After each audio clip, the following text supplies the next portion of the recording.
Dans la dynamique de développement de la Côte d'Ivoire, la politique de transformation économique et sociale engagée par le PND, Programme national de développement 2021-2025, confie une responsabilité importante au secteur privé. À cet effet, le 2 juillet 2024 s'est tenue la deuxième édition de la Journée du secteur privé, un programme initié par le PNUD. Cette rencontre autour du thème « Contribution au financement du développement durable de la Côte d'Ivoire, quel partenariat avec le secteur privé ?» avait pour objectif la mise en avant des partenariats et les opportunités d'investissement et de financement en faveur du secteur privé. À l'entame de cette journée, le directeur exécutif du patronat ivoirien s'est exprimé sur les enjeux majeurs de ces échanges, tout comme Carole Floss-Mezniak, la représentante résidence du PNUD, qui a mis en exergue les différents défis attendus par le PNUD, et le ministère du Commerce et de l'Industrie, Dr Souleymane Diarra-Souba, qui espère voir les chiffres de l'économie du secteur privé grimper avec ce nouveau partenariat. Après le succès de la première journée du secteur privé qui s'est déroulée le 11 mai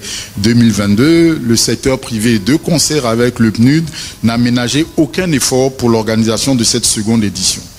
En mutualisant nos moyens pour la concrétisation de cet événement, nous avons apporté un témoignage supplémentaire de notre volonté de travailler ensemble pour relever les défis du développement durable et inclusif, conformément à la vision de la CGCI, qui, je le rappelle, est d'être l'organisation patronale par excellence, agissant dans l'intérêt des entreprises et pour le développement inclusif de la Côte d'Ivoire.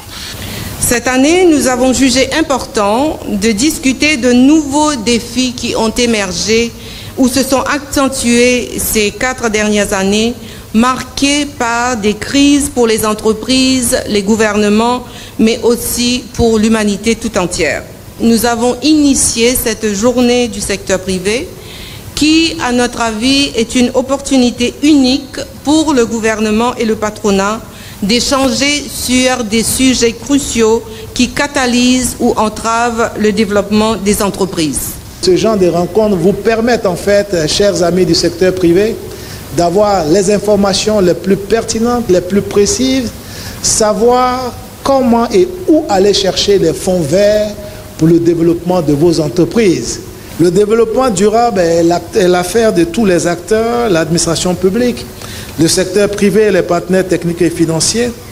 dans une dynamique de convergence des actions et des initiatives. Je souhaite que cette initiative puisse perdurer, afin de permettre au secteur privé et public et aux différents partenaires